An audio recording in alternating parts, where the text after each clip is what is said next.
ज्येष्ठ पूर्णिमा को पूजा करना एक महत्वपूर्ण धार्मिक अनुष्ठान है। इस दिन को विशेष रूप से पवित्र माना जाता है और इस दिन की पूजा विधि निम्नलिखित है। ज्येष्ठ पूर्णिमा पूजा विधि। 1. तैयारी। स्नान और शुद्धिकरण। प्रातःकाल उठकर स्नान करें और स्वच्छ वस्त्र धारण करें। पूजा स्थल की तैयारी। घर के पूजा स्थल को साफ करें और गंगाजल से शुद्ध करें। 2. सामग्री। दीपक और धूप बत्ती। पूजा के लिए घी या तेल का दीपक जलाएं और धूप बत्ती जलाएं। पंचामृत। दूध, दही, घी, शहद और शक्कर मिलाकर पंचामृत तैयार करें। फूल और माला। ताजे फूलों और तुलसी के पत्तों की माला। फल। विभिन्न प्रकार के फल। पान, सुपारी और नारियल। पूजा के लिए पान, सुपारी और नारियल। अक्षत। चावल बिना टूटे हुए चावल। 3. पूजा विधि। दीप प्रज्वलित करें। पूजा स्थल पर दीपक जलाएं। गणेश वंदना। सर्वप्रथम भगवान गणेश की वंदना करें ताकि पूजा में कोई विघ्न न आए।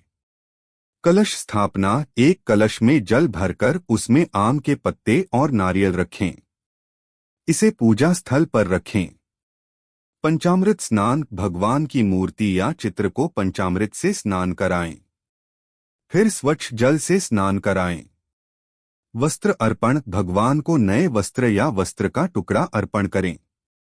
फूल और माला अर्पण। भगवान को फूलों और तुलसी के पत्तों की माला पहनाएं। धूप और दीप अर्पण। भगवान को धूप और दीप दिखाएं। नैवेद्य अर्पण। भगवान को नैवेद्य, फलों, मिठाई और पंचामृत अर्पण करें। आरती करें। भगवान की आरती करें और प्रसाद वितरण करें। व्रत कथा सुनें। ज्येष्ठ पूर्णिमा की व्रत कथा का पाठ करें या सुनें। 4. व्रत और उपवास। इस दिन व्रत रखें और निराहार रहें यदि स्वास्थ्य अनुमति देता है। सायंकाल को फलाहार कर सकते हैं। 5. दान पुण्य। इस दिन दान का विशेष महत्व है। जरूरतमंदों को अन्न, वस्त्र और धन का दान करें। गाय, ब्राह्मण और गरीबों को भोजन कराएं। विशेष बातें। पूर्णिमा के दिन चंद्रमा की पूजा का भी विशेष महत्व है। चंद्रमा को अर्घ्य दें। इस दिन गंगा स्नान का विशेष महत्व है। यदि संभव हो तो गंगा नदी में स्नान करें या घर पर गंगाजल से स्नान करें। इस विधि से ज्येष्ठ पूर्णिमा की पूजा करें और भगवान की कृपा प्राप्त करें। व्रत के दौरान खाने के लिए कुछ ऐसे खाद्य पदार्थ हैं जो शरीर को ऊर्जा प्रदान करते हैं और उपवास के नियमों का पालन भी करते हैं। ज्येष्ठ पूर्णिमा के व्रत में आप निम्नलिखित खाद्य पदार्थों का सेवन कर सकते हैं। व्रत में खाने योग्य पदार्थ। फल। सेब, केला, अंगूर, संतरा, पपीता आदि ताजे फल खा सकते हैं। सूखे मेवे, बादाम, काजू, किशमिश, अखरोट आदि का सेवन कर सकते हैं। फलाहारी खिचड़ी, समा के चावल, व्रत के चावल और आलू से बनी खिचड़ी। साबूदाना खिचड़ी या साबूदाना वड़ा जो व्रत में खाया जाता है। कुट्टू का आटा। कुट्टू के आटे से बने पकवान जैसे कुट्टू की पूड़ी या पराठा। सिंघाड़े का आटा। सिंघाड़े के आटे से बनी पूड़ी या हलवा। दही। ताजे दही का सेवन कर सकते हैं। मखाना रोस्ट करके या खीर बनाकर खा सकते हैं। नारियल पानी और नारियल के टुकड़े खा सकते हैं। शकरकंद। उबला या रोस्ट किया हुआ शकरकंद। दूध और दूध से बने पदार्थ। दूध, छाछ, लस्सी, पनीर आदि का सेवन कर सकते हैं। कुट्टू या सिंघाड़े के पकोड़े। व्रत के लिए खास तौर पर बनाए जाने वाले पकोड़े। पेय पदार्थ। नारियल पानी, फ्रूट जूस, ताजे फलों का रस, लस्सी, दूध, छाछ, नींबू पानी। क्या न खाएं? अनाज, गेहूं, चावल, बाजरा, जौ आदि। दाल, सभी प्रकार की दालें। प्याज और लहसुन। व्रत में प्याज और लहसुन का सेवन नहीं किया जाता। सामान्य नमक। व्रत में सेंधा नमक का प्रयोग किया जाता है। सामान्य नमक नहीं। व्रत में इन खाद्य पदार्थों का सेवन करने से आपकी ऊर्जा बनी रहेगी और व्रत का पालन भी होगा। ज्येष्ठ पूर्णिमा व्रत कथा। बहुत समय पहले की बात है, एक नगर में एक ब्राह्मण रहता था। वह बहुत ही धार्मिक और धार्मिक क्रियाओं में निपुण था। उसकी पत्नी भी बहुत धर्मपरायण और पतिव्रता थी। उनकी कोई संतान नहीं थी, जिससे वे बहुत दुखी रहते थे।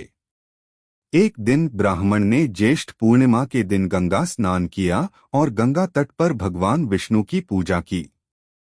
पूजा के बाद उसने व्रत कथा सुनी और संकल्प लिया कि वह और उसकी पत्नी हर साल ज्येष्ठ पूर्णिमा का व्रत रखेंगे। ब्राह्मण ने घर आकर अपनी पत्नी को व्रत की विधि और कथा बताई। दोनों ने पूरी श्रद्धा और नियम से व्रत का पालन करना शुरू किया। कुछ समय बाद उनकी श्रद्धा और विश्वास के फलस्वरूप उनकी पत्नी गर्भवती हुई और उन्होंने एक सुंदर पुत्र को जन्म दिया। उनके जीवन में खुशियां लौट आईं और उन्होंने भगवान विष्णु का धन्यवाद किया। इसके बाद उन्होंने जीवन भर इस व्रत को श्रद्धापूर्वक किया और दूसरों को भी इस व्रत का महात्म्य बताया। इस व्रत की कथा सुनने और सुनाने से पापों का नाश होता है और सभी मनोकामनाएं पूर्ण होती हैं। ज्येष्ठ पूर्णिमा के व्रत को करने से संतान सुख, स्वास्थ्य और समृद्धि की प्राप्ति होती है। यह व्रत भगवान विष्णु और गंगा माता की कृपा प्राप्त करने का एक महत्वपूर्ण माध्यम है। ज्येष्ठ पूर्णिमा व्रत की महिमा। ज्येष्ठ पूर्णिमा को गंगा दशहरा भी कहा जाता है, क्योंकि इसी दिन मां गंगा धरती पर अवतरित हुई थीं। इस दिन गंगा स्नान और गंगा पूजन का विशेष महत्व है।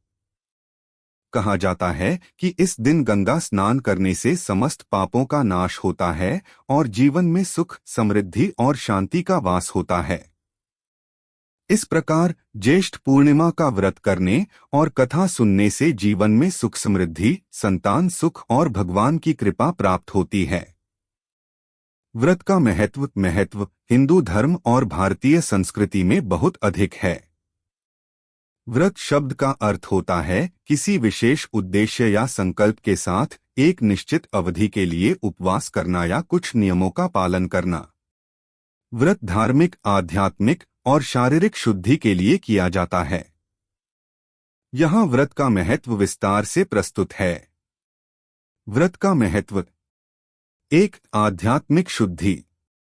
व्रत रखने से व्यक्ति की आत्मा शुद्ध होती है। इससे मन और मस्तिष्क की शुद्धि होती है और व्यक्ति को भगवान के प्रति समर्पण का अनुभव होता है। 2. संयम और अनुशासन। व्रत रखने से व्यक्ति में संयम और अनुशासन की भावना विकसित होती है। यह आत्मनियंत्रण सिखाता है और मन को भोगविलास से दूर रखता है। 3. धार्मिक लाभ। व्रत रखने से व्यक्ति को धार्मिक लाभ मिलता है। यह पापों का नाश करता है और पुण्य की प्राप्ति कराता है। व्रत कथा सुनने और पूजा करने से भगवान की कृपा प्राप्त होती है। 4. स्वास्थ्य लाभ। व्रत रखने से शरीर को आराम मिलता है और पाचन तंत्र सुधारता है। यह डिटॉक्सिफिकेशन का काम करता है, जिससे शरीर से विषैले तत्व बाहर निकल जाते हैं। 5. धार्मिक पर्व और त्योहारों का हिस्सा। व्रत धार्मिक पर्व और त्योहारों का एक महत्वपूर्ण हिस्सा होते हैं। जैसे करवा चौथ, एकादशी, महाशिवरात्रि आदि में व्रत रखना विशेष रूप से महत्वपूर्ण माना जाता है। 6. मनोकामना पूर्ति। कई लोग विशेष मनोकामनाओं की पूर्ति के लिए व्रत रखते हैं। जैसे संतान प्राप्ति, सुख, समृद्धि और स्वास्थ्य की कामना के लिए व्रत किया जाता है।